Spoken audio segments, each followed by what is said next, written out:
Okay, this is the Ask Me Anything for October 15th, 2020. And as usual, we got some really good questions. Members post questions, and the most upvoted ones get answered. We got some good ones today. So I will chat through them and sip my coffee. So the first one is from Mike Talboy, and his question is about overhead squats, and it was the most upvoted. So here it is. I can't overhead squat to save my life. I can do a PVC pipe at any loading, and I go all kinds of Gumby.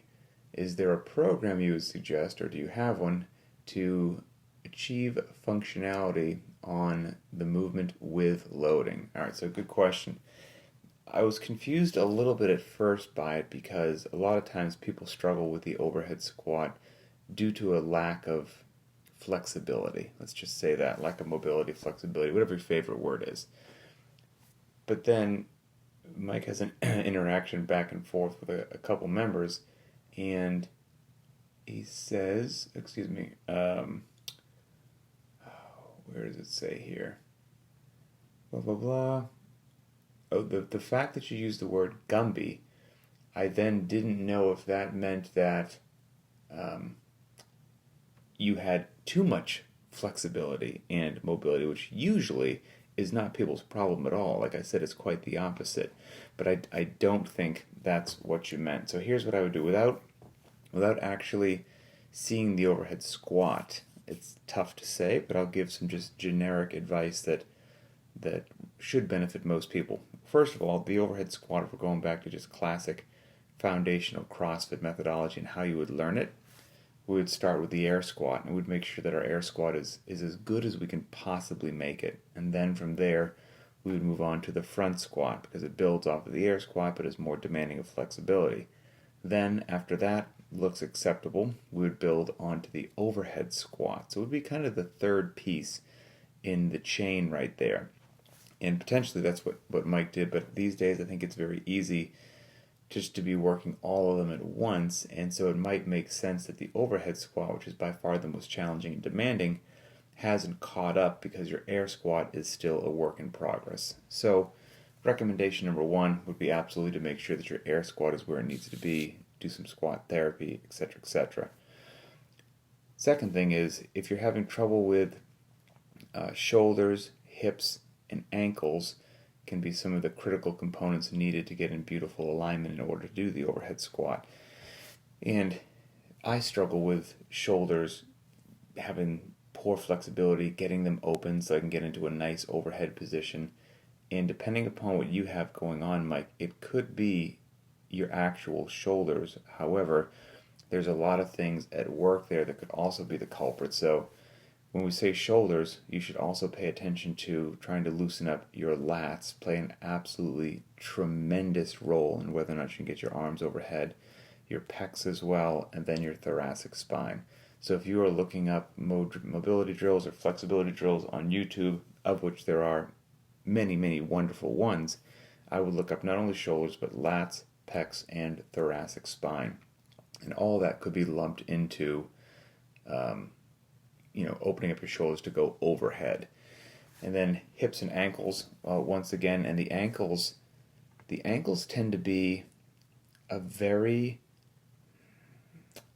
a tricky one, and they play a massive role. If you have tight ankles and you don't have a lot of mobility in your ankles, it's going to cause what's called an immature squat. So a mature squat is when your feet are nice and planted on the ground, hips are below parallel, and your upper body, your upper torso, will be as vertical as possible. And for that to happen, your knees have to come forward a rather decent amount in the squat.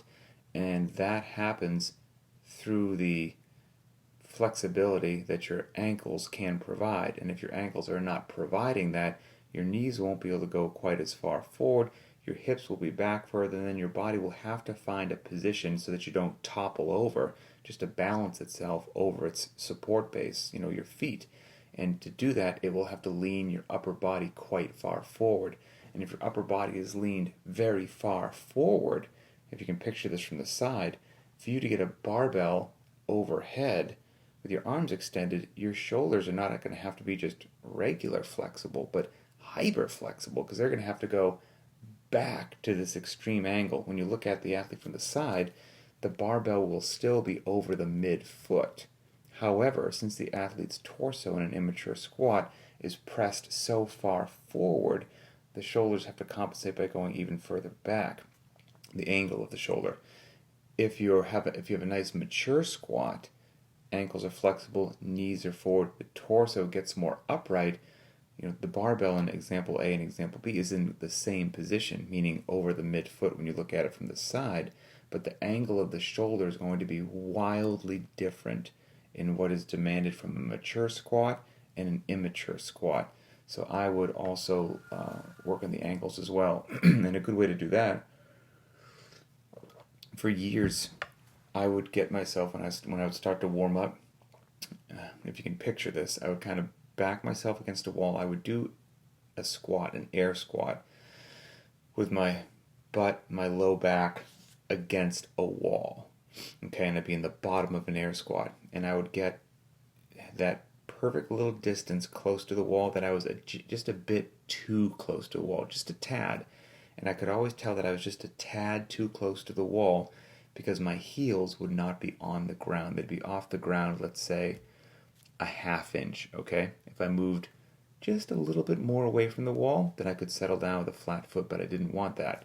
So I would just nestle myself up just close enough to the wall that my backside would be touching the wall for support. My heels would be just off the ground about a half inch, and then what I would do is I would take a kettlebell or a dumbbell, I would hold it in front of me, almost like this is one dumbbell, so I have the head of one dumbbell in my hands, and I would put my elbows on my knees and just gently press my knees back, and the weight of my body and the weight of my dumbbell as I just sat in that squat over the course of a minute or two, little by little, suddenly at the end of that, my heels would be on the ground as things kind of gently loosened up. And doing that for a long time, I think gave me some decent flexibility in my ankles, which translates to, ideally, a better position as far as a mature squat goes, which then helps out your front squat and helps out your overhead squat. I would also, you can put overhead squats into the warm-up in whatever capacity works for you. If it is just the PVC pipe, then you can work those a few times a week in your PVC with the PVC pipe in your warm-up. Overhead squat's a fantastic thing to do because if you warm up for an overhead squat, you're warmed up for almost anything, quite frankly. I mean, just the flexibility demanded. So it's a great movement to throw into the warm-up. If you do it with a PVC pipe or an empty barbell or whatever load is appropriate for you, whatever you do, let's say you do 5 to 15 in your warm-up, okay? I would do them very slowly because you can just, bop, bop, bop, go up and down for like 10 overhead squats with a PVC pipe or an empty barbell in your hand. And you can do movement fast and almost disengage your brain and not really focus on, am I doing this properly? How is my body moving? What is the line of action? Am I hitting the actual points of performance? But if you're going to do almost like a tempo work with an empty barbell as part of a warm-up, you're going to take 5 seconds on the down, hold the bottom for a 3 count, an active position at the bottom, and then 5 seconds on the up. That gives you the actual time necessary to think about and feel how your body is moving. Can you feel that your shoulders have rotated in? You're going to externally rotate them again. Do you feel that your heels came off the ground a little bit? Are your knees starting to cave in? Is your chest dipping down? Are you starting to lose your lumbar spine? Whatever it happens to be, that can get foggy and missed when you press the accelerator. And when you slow it down, you get to feel all those little nuances. And so every 10 reps of practice for any movement is not equal practice. Are you just going through the movement, or are you really actively engaged, and those 10 reps made you better? So that would be something that I would try as well. So hopefully that helps for you, Mike. Okay, next question was from Chris. In honor of the upcoming CrossFit Games, which, by the way, I cannot believe that they're next week. In honor of the upcoming CrossFit Games, what was your favorite event at the ranch? do you think you are more fit now than when you competed in 2009? Ah, man. Yeah, that brings me back. So yeah, I competed as an individual in 2009, basically the last year that they had it at the ranch. And it was a blast. Honored to have been a part of it. Honored to have made the cut because that was also the first year that they had, some pre-qualifying events, that you couldn't just kind of show up. So I somehow snuck in. I somehow qualified. Beats me. My favorite event is probably the trail run. I mean, a trail run at the ranch is just devastation. Absolute, total, systemic devastation. And while I'm not so much a fan of being on the receiving end of that, which I was that year because we ran multiple times at the ranch, seeing the athletes go through it just warms my heart because, games athletes are good at it. I mean, they know that they have to work on weaknesses. They know they can't blow off running, so they have great capacity at that. But, far too many CrossFitters just blow off running, believing some malarkey like they're going to lose their gains or yada, yada, yada, which of course is not accurate.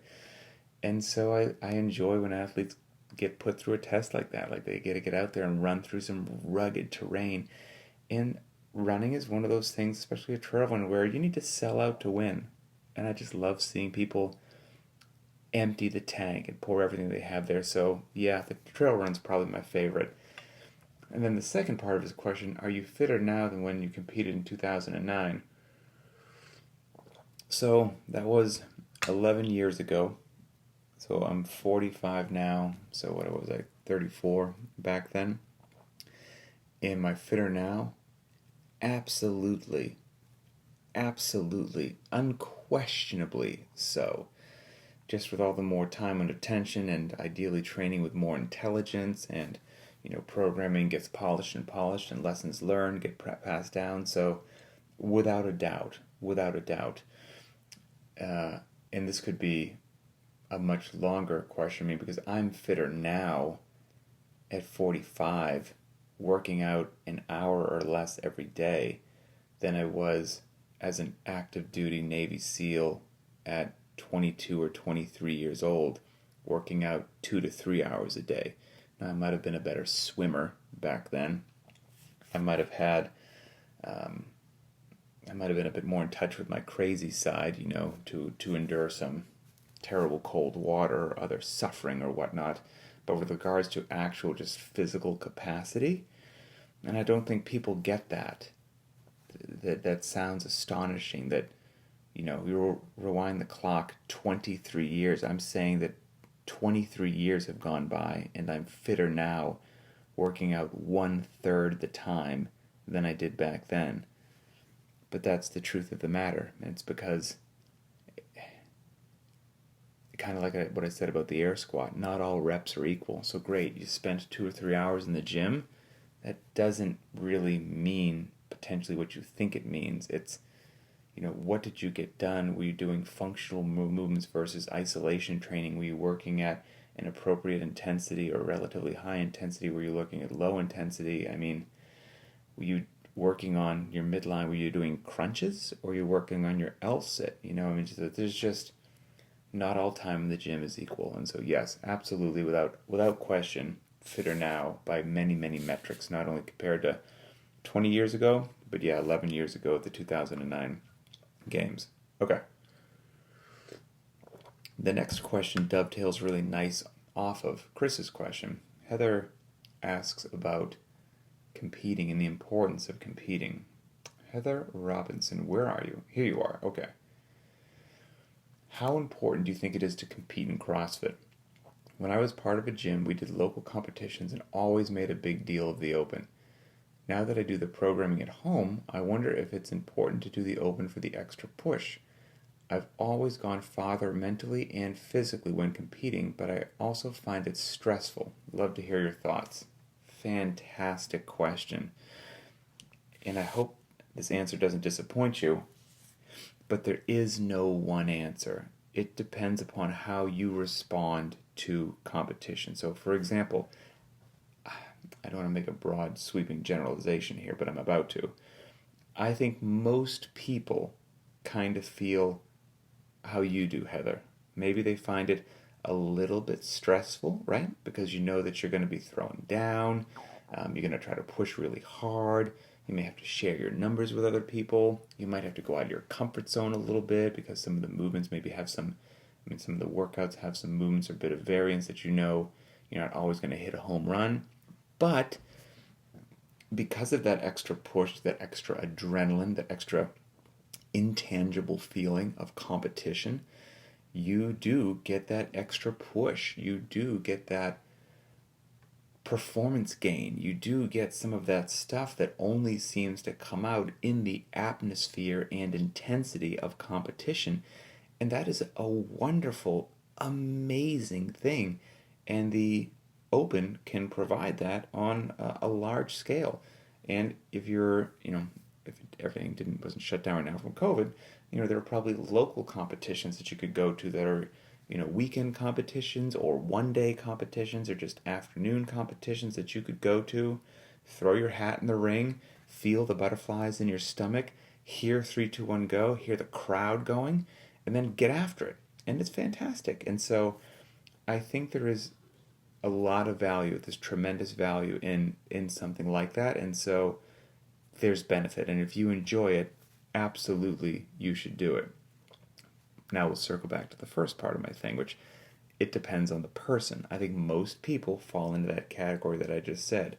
Me personally, I hate competition with regards to working out. Other aspects of competition I do not mind. I don't like competing in CrossFit personally. I don't know what it is. I think that I'm the oddball, that I'm not the normal candidate. But my workouts, my time in the gym, my everything is just that. And don't get me wrong, I enjoy sharing it with the community and sharing it with friends. But I feel like the competition aspect, for me anyway, I don't know how to explain it, but it sucks the fun out of it. And again, I think I'm the oddball. I don't think that how I feel is common for most people. And so, I do the Open to be part of the global community and whatnot. But it doesn't fire me up. And I don't push extra hard because it's a competition workout. I do whatever I feel like I wanted to do that day with regards to intensity level, and I don't care one iota about the leaderboard. I care about doing whatever I needed to do that day based upon how I feel that day, how I slept the night before, how my muscles feel from the last couple days, workouts or whatnot, and then I hit the workout. And yeah, I think I'm the oddball. So I think most people absolutely love and adore competition and do get a great boost out of it. And then it's also interesting, and I know this is true from a lot of the games athletes that I've interviewed over the years, and it's true for my wife as well, who competed her entire life, in gymnastics, and then went to the games a couple of times in 13 and 14, is it's almost different games athletes, X Games athletes can do it better than others, but some of them it's almost like playing with fire, because some of them were so competitive at such a high level, but to have been there, they were training so much and sacrificing so many areas of their life to ride that razor's edge, and they know how they used to compete and the numbers that they used to do.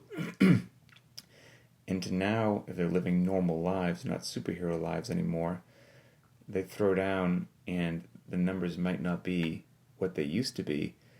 Some of them, that doesn't sit well with them. Some of them deal with it better than others, but some of them, the competition can just make them depressed, thinking about the old days. And, some of them are like, okay, this is all right, it's a new chapter in my life, etc., etc. So I think it really just depends on the person, 100% on the person. And this might be a good opportunity to say that when the Open does come up, and we've talked about this before in previous podcasts, but the Open workouts will not be intentionally programmed in the week's programming. Even though, yeah, I think you should absolutely do the Open. I really do. I'll be doing the Open.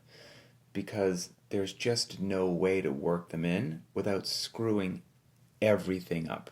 The open is wonderful, but it's highly disruptive to programming because I have to have the programming done in advance, okay?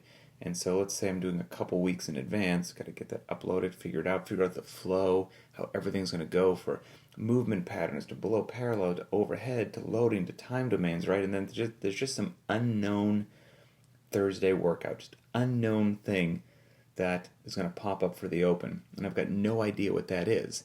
Well, since I have absolutely no idea what it is, there's a chance that it could be, probably not the exact same workout, but highly repetitive to what we did the day before, or almost worse would be 2 days before, like because 48 hours later, that soreness is really setting in. Maybe the workout's going to be Fran for the open, and 2 days before we did Karen, 150 wall balls for time, which, okay, there's no pull-ups, but we just did 150 below parallel reps, and just the glutes and hamstrings are so sore, and then 2 days later, hey, it's the open, it's Fran, and we're like, wow, there's no way to know that that's what it was going to be. How do you work around it? So from a programming perspective, it's very disruptive. So what I say every year is, I'm just going to program. We're going to program Linchpin like the open does not exist. I also highly encourage you to do the open. And what you can do, with the wonders of the private track and the app through Beyond the Whiteboard, is you could be able to see, into the future, a week or two of the upcoming workouts. And then what you can do when the open workout comes out, you can go ahead and look forward into our programming and figure out which of the future days do you want to swap out and work in whatever the open workout happens to be. And that way everybody can do it on their schedule, because some people like to do it immediately the day that it comes out. Some people like to practice it that day and maybe hit it that weekend. And so no two people are the same on that. And so again, just dedicating one day for an open workout doesn't work because of the way that I have to program well. It just does not work. And then many people just like to do it on different days. So it's kind of one of those things as well. So when the open does come up, I highly encourage you to do it and just look forward in our programming on the app and figure out what day you want to kind of switch that out with. And that'll be the best way to do it. Okay, next question is from Colin Jacobson. Colin, where is your question? Here we go. Okay. Colin's question. Have your fitness goals evolved over time? What are your current goals in the world of fitness or sports? Yes, my goals, Colin, certainly have evolved over time. Well, they've stayed the same and they've evolved. I know that's confusing. And what I mean by they've stayed the same is I've always been a bit of a CrossFit purist. I've always, from the time I dove into the journal and started getting it, it started clicking between my ears. And from my previous occupation in the military, I've always understood that I thought the best thing in the world was being a generalist, being able to do darn near anything and not being just a runner or just a lifter or just a whatever, to have this well-rounded capacity, aka fitness, right? Work capacity across broad time and modal domains. So that has never changed. So from my first year in CrossFit to right now. So that's how it hasn't changed.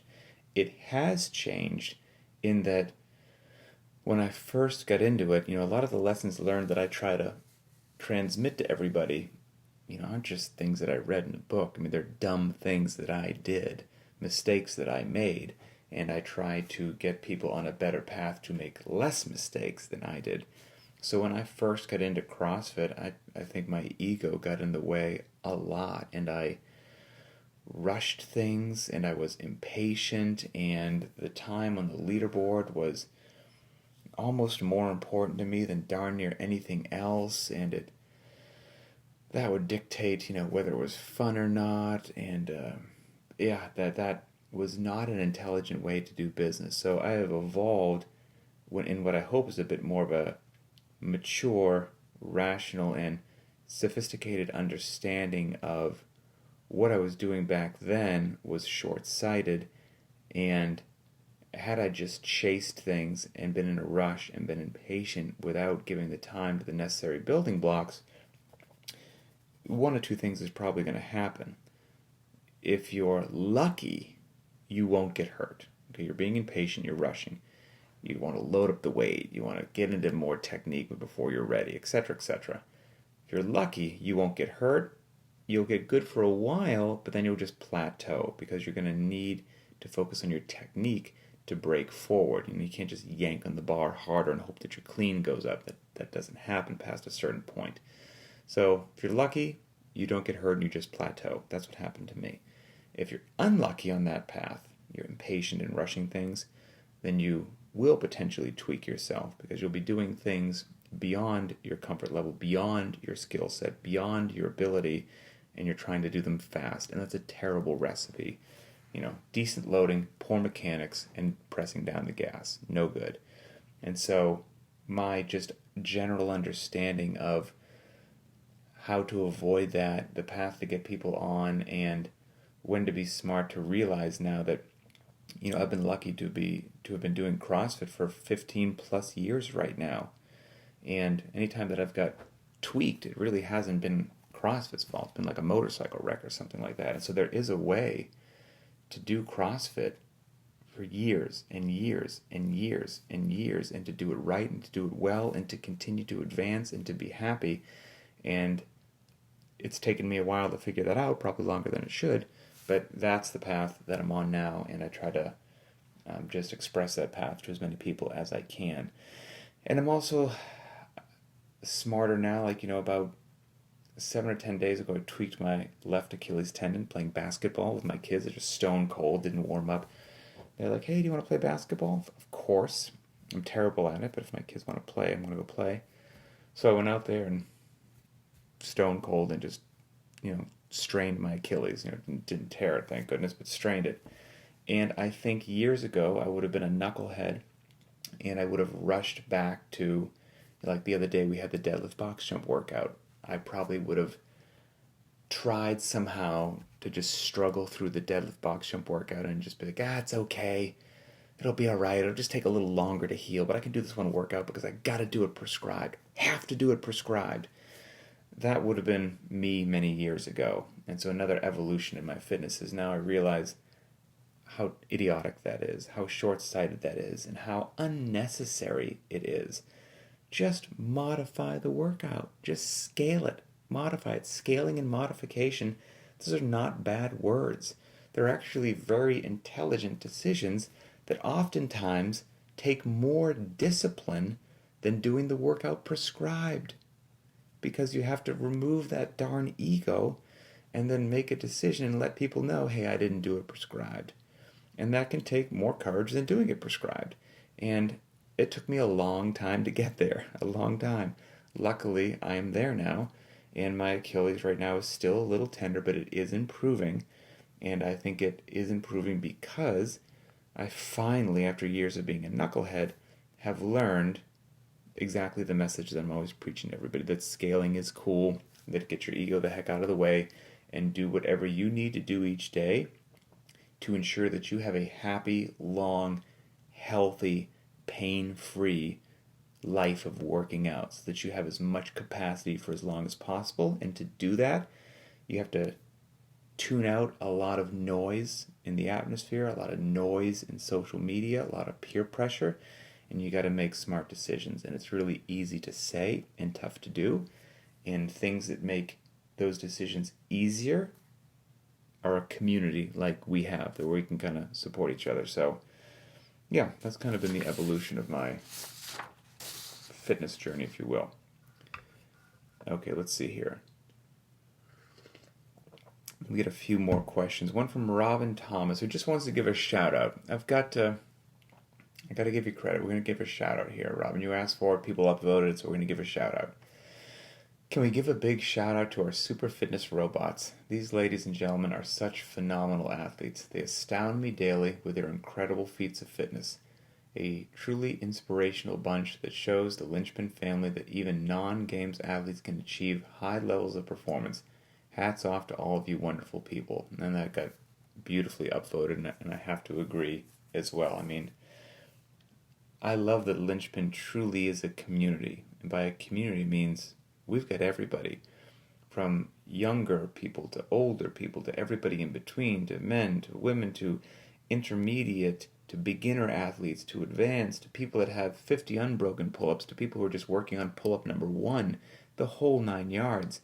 And everybody supports one another, and we can celebrate both sides. We can celebrate the super fitness robots for just being astonishing physical beasts, and we also celebrate somebody working their ring rows to achieve their first pull-up, and that's what makes something an actual community. And so it's very cool. And yeah, we have some ridiculous beasts in here. Some of the times and lows that I see put up, just I'm like, holy cow, that's unbelievable. Ken, where are you, Ken? Ken Trones, oh, right above Robin. Here we go. Shuttle runs come up in warm-ups fairly regularly. With cold weather coming in some places, I'm wondering what's a good warm-up substitution for the usual shuttle sprint, thinking specifically within the confines of a garage. Okay, so it could be a 100-meter shuttle sprint, 200-meter shuttle sprint. For this question specifically, whatever the shuttle sprint happens to be, I would think about what is the time domain of that particular movement, right? So if we talk about a 200-meter shuttle sprint, it's probably ballpark 50 seconds to a minute, okay, right around there. Now, if it's snowing outside or whatever it happens to be, you need to do that indoors. Well, if you have a bike or a rower, then you can just take what you believe that time domain would be and just put in, a moderate effort on a bike or a rower for that same time domain. So hop on the bike and pedal at a moderate intensity for 1 minute. Boom, done. If you don't have a bike or rower in there, then you could replace it again based upon the time domain with jumping jacks, mountain climbers, skipping rope. Doesn't have to be double unders, could be single unders. So anything like that would do just fine. If it's a 100-meter shuttle run down and back, it's probably 25 to 30 seconds. And again, you would just replace that time domain on whatever machine you happen to have, or with those body weight movements that I mentioned there, and that should do very nicely for you. Final question comes from David Nicholson, and then we'll do some of our shout-outs, okay, because I did some more screenshots this week. Let's see. David Nicholson, where is your question, sir? I'm scrolling. Stick with me. I'm scrolling. Okay, here we go. All right, this question, it got some upvotes. It didn't get as many as some others, but I think it's a good question, so I'm going to end with one that I want to answer here. Is there any acceptable time to go strict in a workout on a movement as opposed to the kipping variation? So today's 20-minute AMRAP, I went strict pull-ups for 5 rounds and then had to kip. So the workout that David's talking about is we did a 20-minute AMRAP, 3 dumbbell clean and jerks, 5 pull-ups, which were prescribed as kipping, chin over bar pull-ups, 7 push-ups, and then 9 air squats. So very Cindy-ish, but with 3 dumbbell clean and jerks at the beginning, and then some reduced reps. And it was a 20-minute AMRAP. And so David wants to know, hey, it's prescribed kipping. Is there ever a right call to do strict? So he did strict for the first 5 rounds, and then probably ran out of steam, he says, and had to kip for the remainder. So is there ever an acceptable time? Absolutely. I love this question. Yes. And the answer is, when is it appropriate? Whenever you want. Whenever you want. You want to do strict handstand push-ups instead of kipping, strict pull-ups instead of whatever? Absolutely. And this leads into the bigger discussion of, if you don't have strict capacity, and we talk about this regularly, if you don't have strict capacity in a movement, you shouldn't do it kipping. So if you don't have, 5 at least, if not 5 to 10, strict pull-ups, 5 at least, I wouldn't want you doing kipping pull-ups in the workout. You can play the same game with ring dips, you can play the same game with handstand push-ups, etc., that we want to develop strict strength before we add velocity and momentum to it.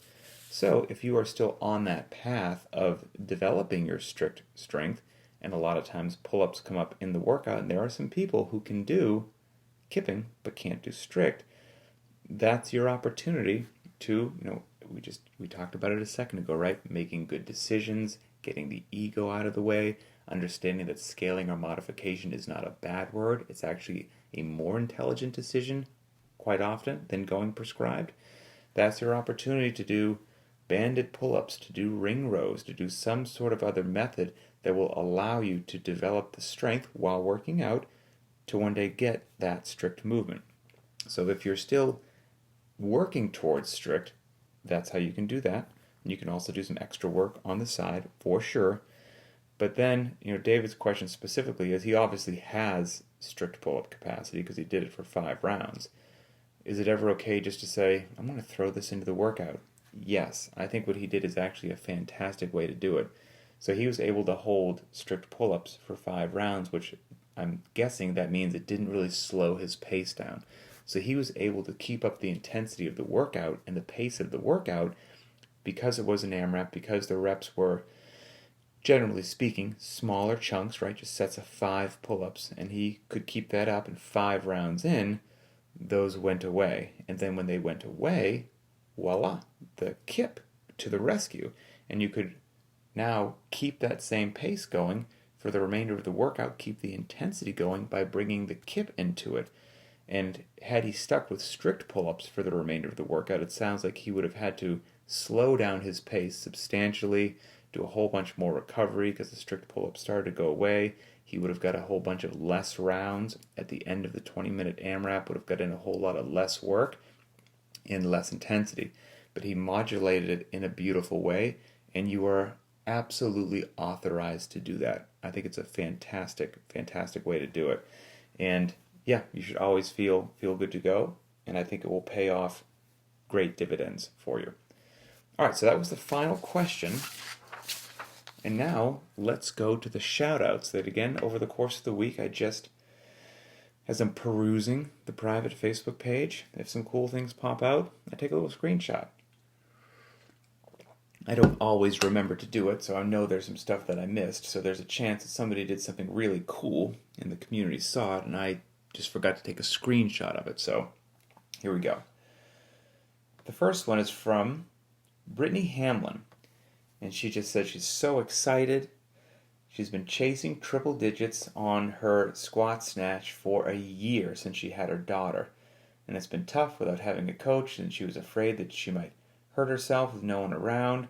But she said she just finished the Beyond the Whiteboard program and finally hit triple digits on the snatch. Says she still has a lot of work to do, but wanted to share with everybody. Brittany, congratulations. That is absolutely so awesome. And that Beyond the Whiteboard program that she's talking about, as part of the Linchpin private track, you get access to Beyond the Whiteboard subscriptions also, obviously included. Well, as part of that, if you haven't taken advantage of it, Beyond the Whiteboard has, they keep making more. I don't even know how many they have right now, but they have specialty programs, probably about 10 or more out there right now.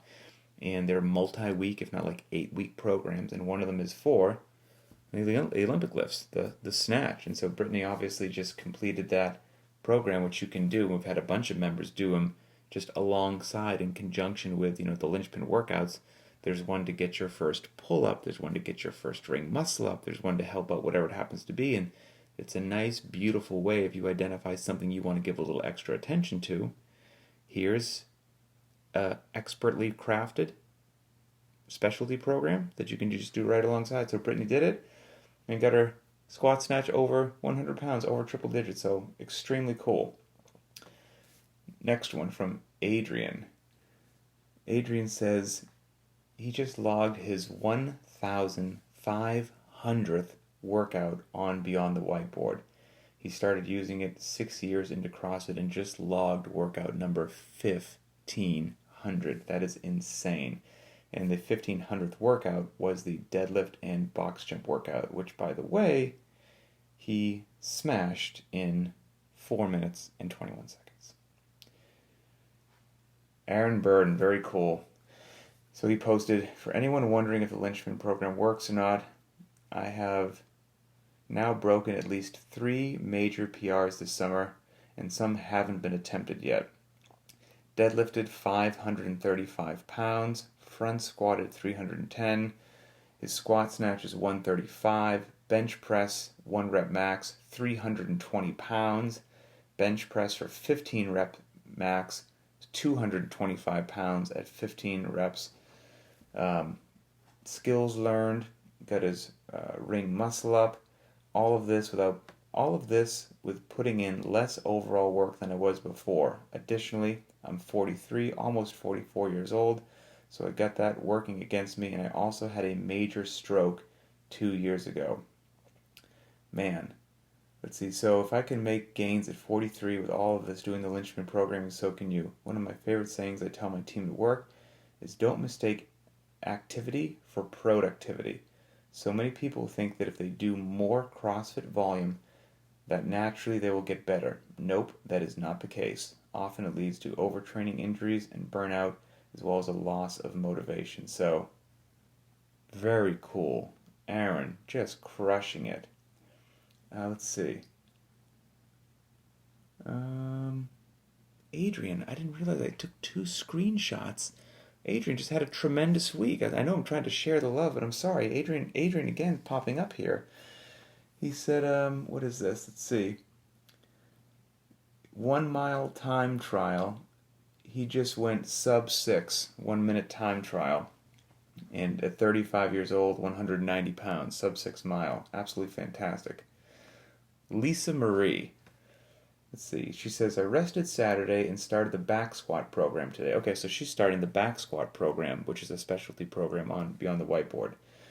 Kiddos wanted to do back squats like mama, so I put 10 pounds in the sandbag and had them do squats to a med ball with a bag in the rack. It was fun. So she just posted a really cool photo of she's in the driveway back squatting, and then she's got her little man out there squatting to a medicine ball with like a teeny little sandbag or something on his back. And I just thought it was super cool, right? Like the example that you set for your kids, living a healthy lifestyle, the way that you move your body, the food that you eat. Those kids are little sponges, and they are always watching. And it's just so cool that he saw mom doing that, and he wanted to get himself in some squats too. Made me very happy. Oh, and then we've got 2 friends of mine and Emily's. We get into the couple that we hang around with, Katie and Andy, and been hanging around with them for years, and they've been hearing about what we do for years, and they've been wanting to try it, maybe get in shape, and they finally just signed up for the private track last week, and they kind of said that it's about time. So it's funny, sometimes your closest friends or family are kind of the last ones to be like, I'm going to give it a try because, I can't get my parents to work out for the life of me because as far as I'm concerned, I'm not, somebody that spent their life in CrossFit and fitness and helping people. Yeah, I'm just their son. And so, they just don't listen to me. And I was trying to get my parents to work out forever. Again, sometimes family and friends are tough. Let's see. And Allison Reed on the bike sprint day. Loved the bike sprints today. Not because I love the assault bike, but because it was super simple, didn't need a lot of warm-up, and I was in and out of the garage in less than an hour, which means more time for actual work. Thanks for the explanation on intensity in the video today. Very helpful. So, Allison, happy that you benefited from the video. And it's exactly another thing we try to do with Linchpin, right? In and out in an hour. Because you got stuff to do out there in the real world. We don't have all day just to mess around. Let's see. All right. Oh, Mike Talboy, the last one. Again from the deadlift workout. Pretty much never deadlifted in my life until joining Linchpin in May. I didn't know if I would be able to do all the deadlifts at 185 pounds today, but I figured I would go until I couldn't and just adjust from there. It got spicy, but I got them all in. Linchpin just plain works. Mike, congratulations. How cool is that? We're in October right now. He never really deadlifted prior to May, and then he did a 21:15.963 deadlift box jump rep, all at 185 pounds. Mike, that is absolutely awesome. So, that's it. Another AMA in the books. Enjoy your rest day. I had to move my week around, so yesterday I didn't do that spicy 20-minute AMRAP with the dumbbells.